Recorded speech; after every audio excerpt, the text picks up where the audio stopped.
Bagong kapuso artist na usab ang atuang maila-ila karong buntaga. She's a former radio jock, courtside reporter, and a social media sensation. Gumikan sa makalingaw niya nga TikTok persona isip si Conyo Girl. Let's all meet Rain Matienzo.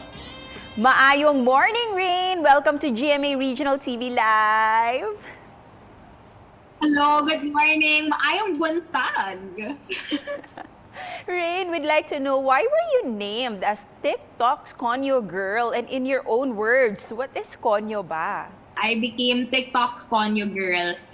It was a weird, random afternoon. I came from brunch. And usually, I like annoying my family. I like asking them, wait, I want to practice. What if I have a boyfriend na soon? So I did it over lunch. And then I thought to myself, why don't I make it into a TikTok video? So this was the time talagang POVs were booming. So last year. And then when I came home, people picked up on it, and then they started requesting for more scenarios. Para mas makilala ka pa ng ating mga kapuso, let's play a game. How will Conyo Girl react? O diba? Well, you act out as Conyo Girl and of course, share your POVs. So let's start with this one. How will Conyo Girl introduce... Oh my God, sure.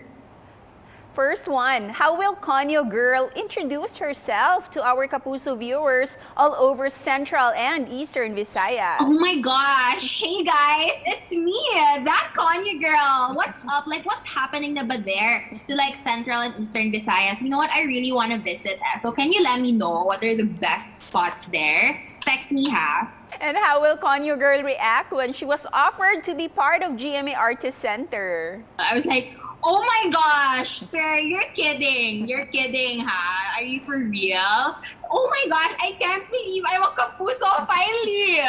Yeah, that's how I reacted for real. Parang hindi na siya character. Oo nga, true to life na. And how will Conyo Girl talk to her crush's parents? Hi, tita. Good morning po. I brought some Uber rolls. I brought some ensaymada and pandesal for you because I know that you like breakfast. Actually, you know what, tita? I just came from the simbahan. I came from the simbahan. I prayed about you po. And like, do you want to join my Bible study later? Yes po.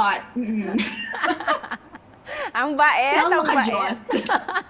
Ang bait-bait naman ni Conyo Girl. Thank you, Rain. That was so much fun. Pero, Oh my gosh. I feel like that's why nagpa-practice ako now para in the future, kahit hindi pa nangyayari, ready na ako. Pwede. Pero ikaw ba, sa totoong buhay, Rain, na isang Conyo Girl ka ba talaga? Sino ba yung nag-influence sa'yo to create Conyo Girl?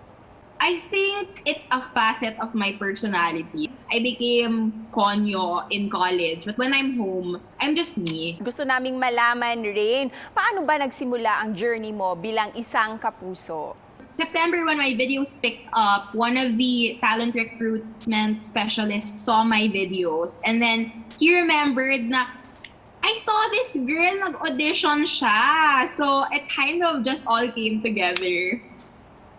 And if you were to decide on a show na ikaw mag-host, what kind of a show would you like to host, Rain? I want to join Unang Hirit.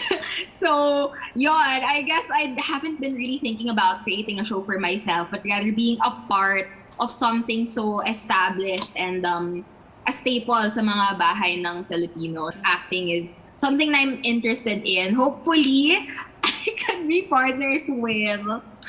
Inisip pa kunyari, it's actually Miguel Tan Felix who I want to meet. Not just because he's cute, I mean, he is and all, but then, because he's such a great actor. And lastly, Rain, how will Conyo Girl invite all our viewers to follow you on your social media accounts? Oh my gosh, hello guys from like Central and Eastern Visayas. So, you saw me na here. I'm gonna make tampo if you guys don't follow me on my social media accounts, ha?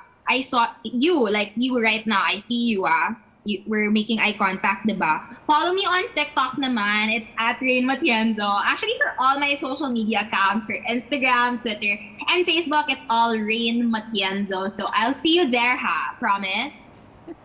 Promise? Promise yan, Rain. At daghang salamat sa iyo for joining us this morning. Thank you so much po, Miss Cecil. It's a pleasure.